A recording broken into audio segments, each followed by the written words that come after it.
Hey guys, welcome to my channel. I am Elvislass here on YouTube. My name is Michelle and today I'm going to be answering the questions. So hello! This might be a long one, so grab a cuppa. I asked if there was any questions that you wanted to ask me about Elvis or my life with Elvis, and I got a load, so I'm going to work through them. If it's too long a video, I'll half it and we'll have the second half. Or if we can just get it all together, we can get through them, then hopefully this is just one video. But yeah, get a coffee or vodka or whatever tickles your fancy, because this might take a while. Okay, so there's about 68 comments, so we're just gonna go for it, and I'm gonna just work down as I'm here, and then I'll check back and see if there's any comments that I've missed, because sometimes it doesn't show you. It's really weird. But we're just gonna start as we mean to go on. Okay, so this is for Snork Borgen. So thank you very much. And they ask, do you think Elvis was or tried to be cancelled by the elite establishment because he was such a huge threat? Thinking about so many Grammys, the army, bad movie scripts, and in my opinion, many Oscars, both for acting and his soundtracks. Who could beat Jailhouse Rock and King Creole? Yeah, totally agree. At that time, and all the racist BS, but he was unstoppable. Thanks for the wonderful channel. Well, thanks very much. Yes, I think it's cancel culture for sure. I think they were in the 50s to not be nominated for an Oscar for Jailhouse Rock. That's by far insane to me. I think it's just crazy to me. And for the soundtracks, there's so many movies who did really, really well. Blue Hawaii. Why was Can't Help Falling in Love not a mega interest for Oscars? I don't get it. Grammys, don't let me start on Grammys. Like now, all these big people nowadays, they have like 50 Grammys. And you're like, well, they don't probably, it's an exaggeration. I don't watch the Grammys. But all right, it must be easy to get Grammys nowadays, honestly, because these stars are getting insane Grammys and Elvis got 3. That's how you know there's been a problem. That's how you know there's been issues.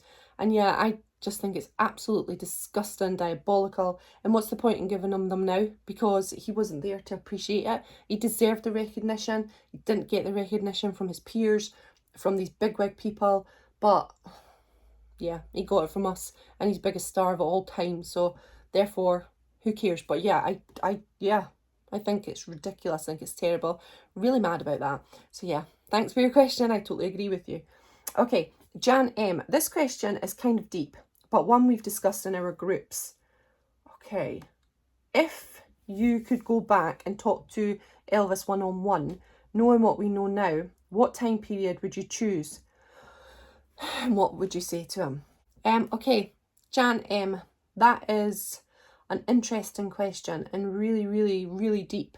I think it's very difficult. I would love to go back to Biloxi Elvis in the 50s because I just absolutely love him when Elvis and June are together in that summer. But I think he wouldn't take heed of what I was saying at that point because he's not got a little bit of time, a little bit of living behind him, and he's just young and fresh. And I don't think I would listen either when I was that age. So I think I would go back to maybe 74. Something like that. Do you know when he's on top form in these concerts? I was watching Peacock Power 1974, and I was thinking, and it's funny because you've asked that question because I was thinking it, like, he's looking absolutely fantastic. Now 3 years later he's going to be gone. That's bonkers to me because he's looking absolutely brilliant. So maybe it would have been a nice thing to go back in 74 and just say, come on, let's get on a wee health kick here. Let's go and do this. Let's go do that. Let's rest. Let's go see the pyramids. Let's go see Italy. Let's go do lovely things like that. Although it would be very difficult for Elvis to do things like that when he was wanting to do things like that. But yeah, that was probably the time I would go back and use maybe, but then I still think maybe then he wouldn't want to listen. Maybe he would have been better to listen in a more vulnerable state, as we all are, maybe more inclined to listen when we're a little bit more vulnerable or we've hit rock bottom, but by that point it might have been too late to go back. So yeah, it's a very difficult one to answer, but I hope I've kind of spoke there about what my feelings are. I'd love to know yours. Put down in the bottom in the comments, Jan, so that I can know. Okay, thanks very much. The next one is Ashton the Elvis fan. Love that. Hey there, I've got 3 questions. What's your favourite Elvis era? 70s? Easy peasy. Or the movies. 70s in the movies. Big time. What is your favourite concert? Elvis on tour. So anything from Elvis on tour I absolutely love. But I do love Aloha. I am a I'm going to say really something controversial. I really like Elvis on tour and Aloha better than I do That's the Way It Is. Leslie's watching this with her eyes like this now, because I just love the song choices. I think the song choices are way better. Yeah. So yeah, my concerts are kind of that vein, but then when I watched that Peacock Power, I think it's that. Oh, gosh, it was amazing. Right, next one. Were you ever bullied for being an Elvis fan? No, I wasn't bullied for being an Elvis fan, but I remember one time I had an I Love Elvis badge or something when I was in school, and they were like, oh, that's so sad. And then you constantly get the, oh, but he's dead, you know that, right? Which is so unoriginal, because yes, we do know that. Unfortunately for us Elvis fans, we know it too well. So yeah, I got loads of comments like that, and but never bullied, never fully bullied. But yeah, I was the type of person who they were going out on a Saturday night to wherever, and I was going to an Elvis dance, and I would tell everyone and say, I'm going to an Elvis dance, I'm going to have fun. So yeah, maybe they just knew that's who I was and they didn't really bug me about it. So yeah, I didn't. And I was growing up in the 90s. I was a teenager in the 90s. I was born in 81. So yeah, I was around after Elvis had passed, and quite a bit after when I was having my teenage years, but never got bullied. Thank goodness. Okay, thank you very much, Ashton. Okay, next one is Leslie. Leslie, nice. Okay, here we go. Over the years, I've been lucky enough to be able to collect some pretty special Elvis memorabilia. My question is, if you could choose two items of memorabilia to own, which would you choose? I don't know. I'm not much on collecting.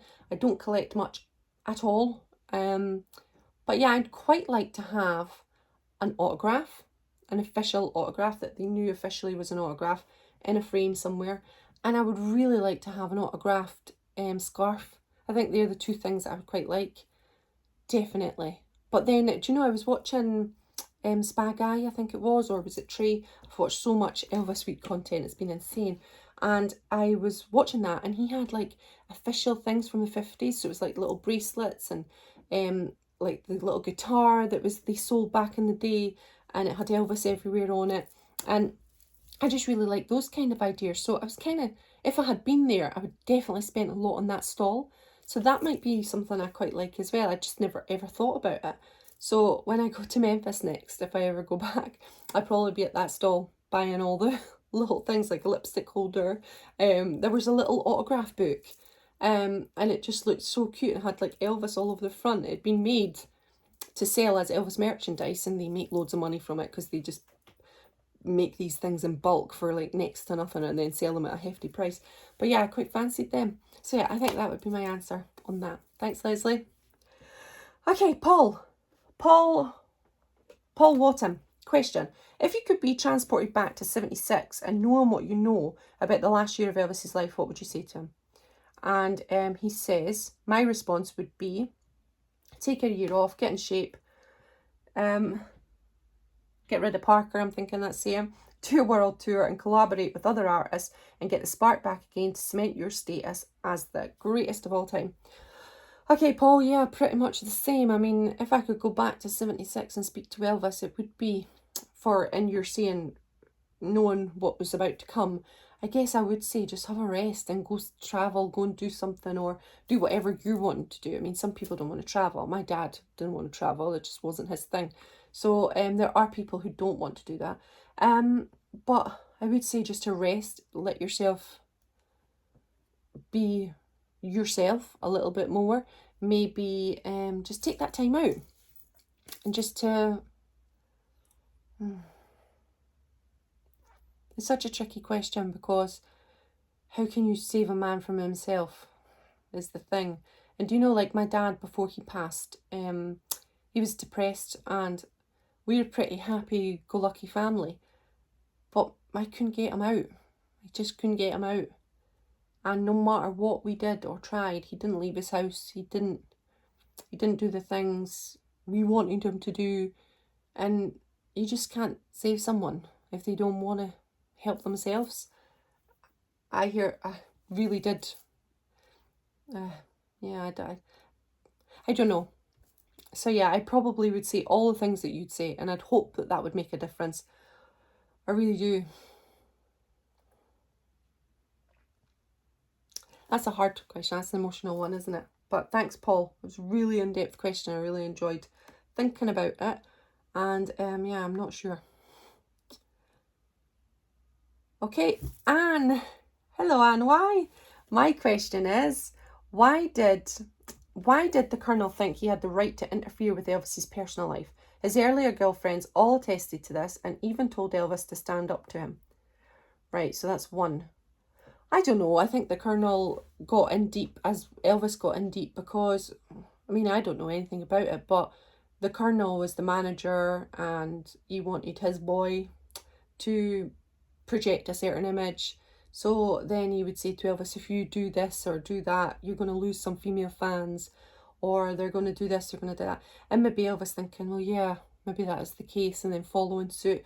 So yeah, I think the Colonel just got well in deep on this whole thing of being a manager, and that was his only job. It was his only thing. So his only thoughts were Elvis Presley. So it was probably easy for him to just try and take over Elvis's life. So yeah, I think that might be the case. I'm not entirely sure though. I don't know. And do you think that 99% of his so-called affairs never happened?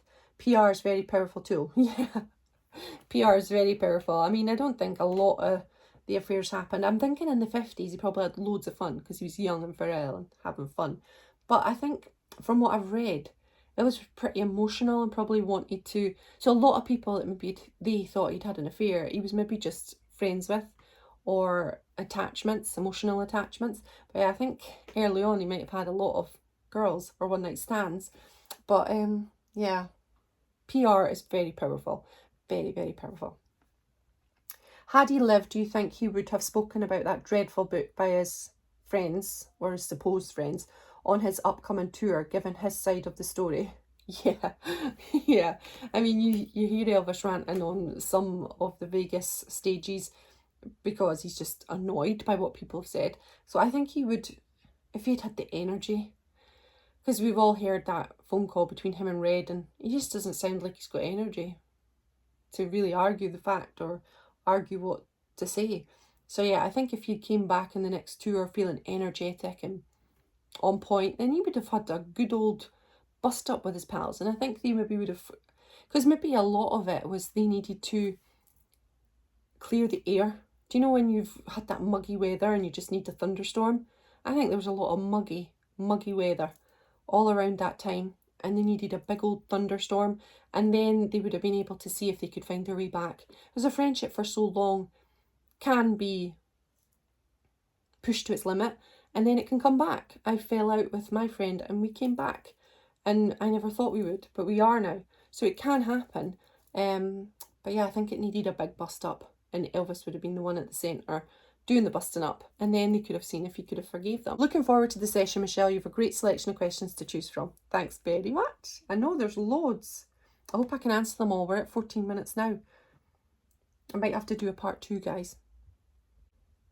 Okay, we have one from JK Travels. Hi Michelle, with the Elvis fan base naturally getting smaller due to age, etc., what do you think EPE should do to attract a wider base of fans and continue his amazing legacy? Also, what do you think of the developments allowing Graceland and the use of outside attractions to promote revenue, such as the new Disney exhibit? And I love the videos. Thanks very much, JK Travels. Well, I don't know. I find it so strange because, well, I'll start with the question about the development of Graceland. When I went, I absolutely loved it, and it was back in 2009, and you just had the little place across the street. You had Heartbreak Hotel was still there. It hadn't been demolished at that point, and it was just really homely and lovely, and even that was more than what it would have been before for the earlier fans, of course, because we had a complex, like a small complex. But so I was kind of moaning, thinking, oh, they're taking it down this terrible route. I mean, it's just awful. And then I watched Elvis Week content last year, year before this year, and it looks amazing. I mean, it really does, and that's how you attract new fans to Graceland. I'm not talking about Elvis here, but to Graceland, which is becoming an entity in itself. It's like a product, which Graceland is now. But you can get Graceland T-shirts, Graceland bags. It's not got Elvis on it, it's Graceland, which is interesting. I think that's a wee change. But anyway, when I saw that, I thought, gosh, it does. It looks fresher. It looks like it's based on for younger people. Even though it kind of reminded me of Walt Disney, and Disneyland or Disney World. I've only been to Paris, so I don't know what one that is, but it kind of reminded me of that. And that's maybe where they're going, because they want to attract that younger group, that younger fan.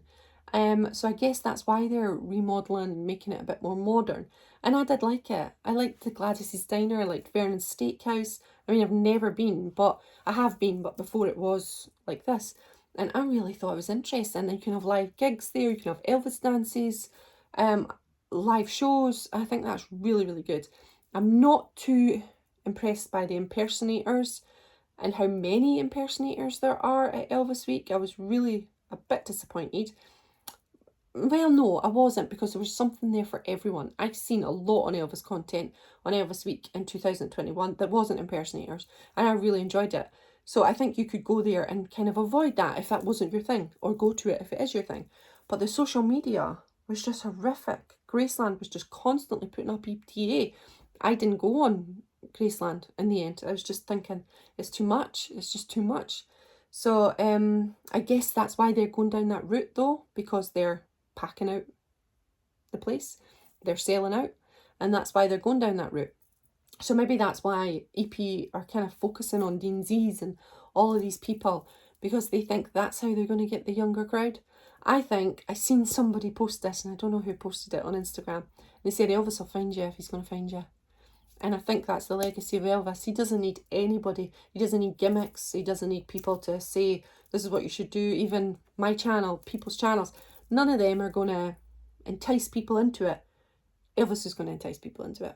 And you're just going to fall in love with Elvis if you're going to fall in love with him. And there's no doubt that Elvis will continue on way long after we're all gone. He'll still be the legend that he is, because he'll find you.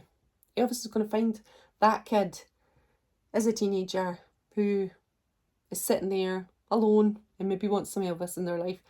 And then he'll be something that's all you talk about and all you think about. So yeah, I think it's just Elvis. But that's a very interesting question, and thanks so much for asking it, and I hope you enjoyed it. Okay, on to the next one from Chris. Hello, Chris. I know Chris. Chris, I know you are a huge fan of his movies, Michelle, and me too. Is there a film you didn't like or not or care much for? So my least favourite film is Easy Come, Easy Go. That's my least favourite, but I still watch it a million times. And then I think Charo above that. And Charo is the only reason, because I love Elvis and Charo. Jess Wade is beautiful, but I don't like the movie score by Hugo Montenegro, I think his name is. I just don't like that movie score. I do like the movie score, but I don't like it constantly overplaying across the movie. That's the part I don't like. Because I think it's trying to bring tension in, when maybe they could have utilised Elvis and the other actors instead of using the music. That would have been my only criticism of Charo, because the rest I do love it, and I love seeing Elvis as Jess Wade. I can watch it all the time. There's some great scenes in there, and Elvis's acting is brilliant. So yeah, that's my answer to that one. So I've said that I wasn't keen on Hear 'Em Scare 'Em. So Chris is telling me the answer for her question. So obviously the one that she least thinks. So she said that she's not as keen on Hear 'Em Scare 'Em, but she knows that I love the film and Elvis in Arabian Clothes. But then she does love the song So Yet, So Close Yet So Far, and she thinks that's the best bit of the film. I totally agree. It's really brilliant. Actually, she sent me this. Chris sent me this. Look. Oh no, you can't see it. There. Isn't it gorgeous? Thanks, Chris. I love it. It's gorgeous. And another one. There's one down there as well. It's just so many things. It's Speedway. It's fab. Down the bottom there. Okay, we're at 21 minutes, guys. So I'm going to end it here, and I'm going to come back next Monday with part 2. So join me for next Monday with part 2 if you want to know the answers to some of the more questions and see if your question is being answered. All right, so I'll see you very, very soon. Bye, everyone.